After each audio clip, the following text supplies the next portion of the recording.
Hello students, MSc previous chemistry physical chemistry का paper है। Surface chemistry unit number 4 video number 2। आज हम पढ़ते हैं केल्विन इक्वेशन। अभी तक आपने पढ़ा एडजॉर्प्शन क्या होता है, एब्जॉर्प्शन क्या होता है, साथ ही लैप्लास इक्वेशन, कैपिलरी एक्शन, इन चीजों के बारे में आपने पिछले वीडियो में पढ़ा। Kelvin equation vapour pressure of droplet, vapour pressure of droplets के बारे में बताती है। Change in vapour pressure for a curved surface, change in vapour pressure for a curved surface के बारे में बताती है। कौन? Kelvin equation. ये केल्विन इक्वेशन 1871 में जो है केल्विन के द्वारा दी गई, इसलिए इसके नाम के आधार पर जो इसको केल्विन इक्वेशन कहा जाता है। एक्चुअल में इसके पीछे की कॉन्सेप्ट क्या है वो देखते हैं हम। Vapour pressure in equilibrium with bulk liquid. मान लीजिए यहाँ पे कोई लिक्विड है, उस लिक्विड की जो है वेपर बनती है, और वेपर और लिक्विड दोनों जो हैं आपस में साम्य अवस्था में है, इक्विलिब्रियम में है। जब इस लिक्विड को बहुत छोटे छोटे ड्रॉपलेट्स में तोड़ दिया जाता है, छोटे छोटे इसके क्या बना दिए जाते हैं? ड्रॉपलेट्स बना दिए जाते हैं। तब ये छोटी छोटी ड्रॉपलेट्स जो है वेपर, इनकी वेपर भी होती हैं, तो उनके बीच में भी क्या होता है? इक्विलिब्रियम होता है। तो इक्विलिब्रियम दोनों स्थितियों में होता है। जब ये लिक्विड पूरा एक साथ कंपोजिट होता है तभी ये वेपर के संपर्क में रहता है। जब इस लिक्विड को छोटे छोटे ड्रॉपलेट्स में तोड़ दिया जाता है तो भी ये छोटी छोटी जो ड्रॉपलेट्स हैं वो भी वेपर के साथ में इक्विलिब्रियम में होती हैं। Vapour in equilibrium with bulk liquid, A वाला जो पोर्शन ये बताता है, और बी वाला पोर्शन बताता है vapour in equilibrium with droplets of liquid. जब हम इस लिक्विड को छोटी छोटी ड्रॉपलेट्स में तोड़ देते हैं तो हमें एक जो है इंटरेस्टिंग फिनोमिना हमें यहाँ पर देखने को मिलता है। One of the most interesting consequences of surface tension is the vapour pressure of a liquid is greater, vapor pressure of a liquid is greater when it is in the form of small droplets than a plane surface। कि कोई भी water जो है एक plane surface के बजाय जब वो एक ड्रॉपलेट्स के फॉर्म में होता है तो उसका वेपर प्रेशर ज्यादा होता है। ये चीज बताता है कौन? Kelvin equation. फिर से देखिए, the vapour pressure of a liquid is greater when it is in the form of small droplets than plane surface. Plane surface के बजाय जब वो छोटी छोटी ड्रॉपलेट्स के रूप में होता है तो लिक्विड का जो है वेपर प्रेशर ज्यादा होता है। अब हम इसके डेरिवेशन पे चलते हैं। Consider a spherical drop. हमने इसको पिछली बार में भी एक स्फेरिकल या गोले के रूप में मानते हैं। एक ड्रॉप को, कोई किसी भी बूंद को जो है एक गोला मानते हैं। तो consider a spherical drop of liquid with curvature 1/r in equilibrium with its vapour. Laplace equation बोलती है del P equals to 2 gamma surface upon R. Gamma यहाँ पे सरफेस टेंशन है, आर उसकी कैपिलरी की रेडियस है। The condition for mechanical equilibrium is, यदि मान लीजिए प्रेशर डीपी डबल डैश हो और पहले वाला प्रेशर डीपी डैश हो, तो दोनों का डिफरेंस हो गया DP double dash minus DP dash equals to D. Del P का मतलब ये दोनों चेंज इन प्रेशर है, उसको अपन ने इस फॉर्म में लिख दिया, और इसका भी डिफरेंशियल किया तो D 2 gamma upon R, equation number 2। अब हम देखते हैं कि physicochemical equilibrium between two phases. दो फेज अगर मान लीजिए कहीं पर होती है, एक ये वाली जो फेज है वो लिक्विड फेज है और ऊपर वाली वेपर फेज है, तो जब इनमें इक्विलिब्रियम होता है इन दैट केस इनके केमिकल पोटेंशियल वेपर फेज के और लिक्विड फेज के दोनों के आपस में बराबर होते हैं। तो म्यू आई यहाँ पर केमिकल पोटेंशियल, तो लिक्विड का केमिकल पोटेंशियल बराबर होगा वेपर के केमिकल पोटेंशियल के। ये है हमारी इक्वेशन नंबर 3।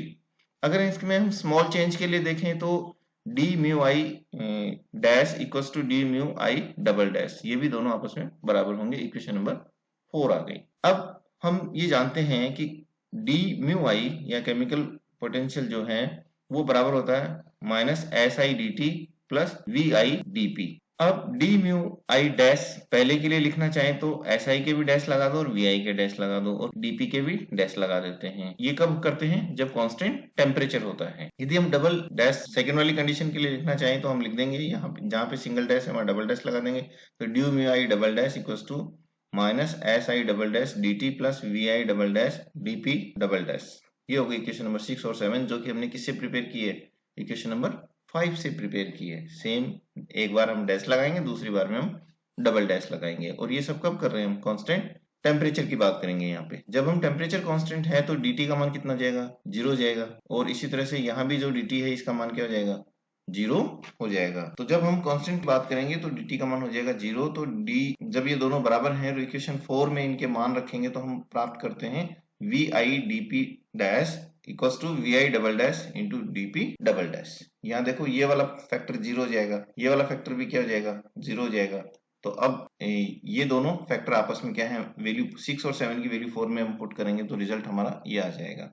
हम डी पी डबल डैश निकालना चाहें तो V I dash into D P dash upon V I double dash हो जाएगा।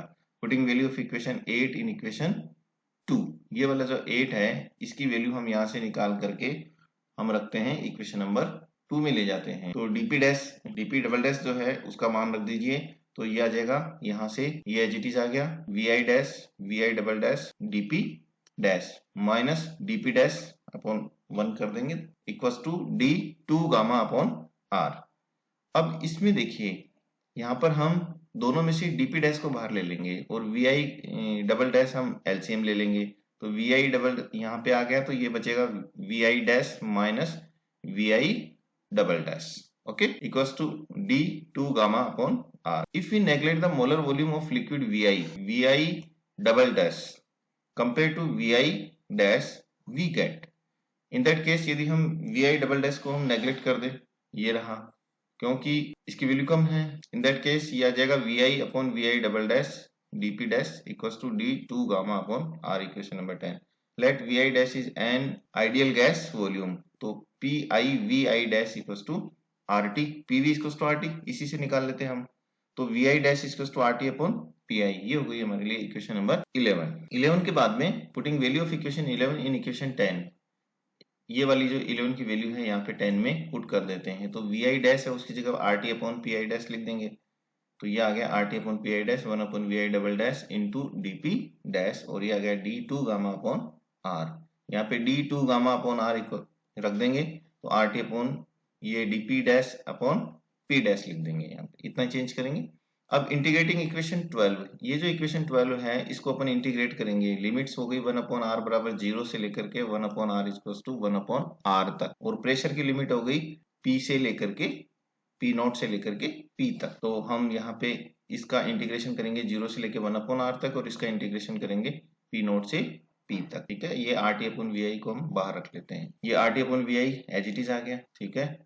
जब हम इसका इंटीग्रेशन करते हैं तो ये 2 गामा अपॉन आर ये हो जाएगा, लिमिट हो जाएगी 0 to 1 अपॉन आर आ जाएगा, और डीपी अपॉन पी का एल एन पी आएगा। एल एन पी कहाँ से कहाँ तक है, पी नॉट से लेकर के पी तक, ठीक। इसको हम लिखेंगे 2 gamma upon R equals to R T V I double dash L N P upon P naught.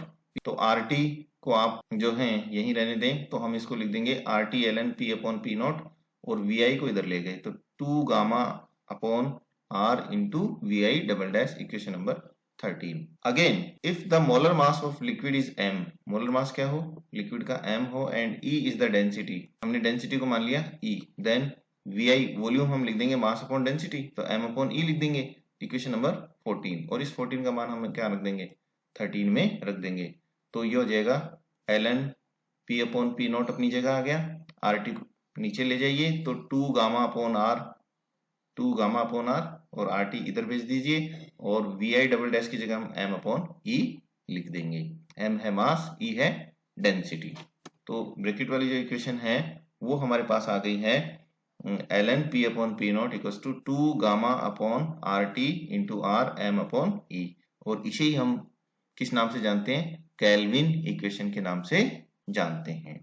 तो ये इक्वेशन बताती है कि जैसे जैसे R का मान घटेगा वेपर प्रेशर का मान बढ़ेगा। R का मतलब बूंद जैसे जैसे छोटी होती जाएगी, यानी कोई भी लिक्विड है, लिक्विड को आपने छोटी छोटी बूंदों के रूप में बनाया और या उसको छोटी छोटी बूंदों में टुकड़ों में तोड़ा, तो जैसे जैसे बूंद छोटी होती जाएगी, R का मतलब रेडियस ऑफ द ड्रॉपलेट, बूंद है ड्रॉपलेट है उसकी रेडियस जैसे जैसे कम होती जाएगी वेपर प्रेशर जो है इंक्रीज होता चला जाएगा, या वेपर प्रेशर इंक्रीज होता जाएगा।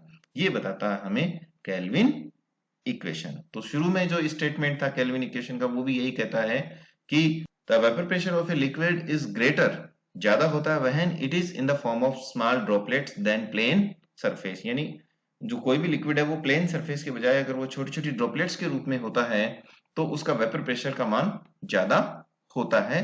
यही चीज हमें जो है कौन बताता है, केल्विन, और इसको अपने इक्वेशन के फॉर्म में अभी अभी आपने पढ़ा है। Okay, that's all.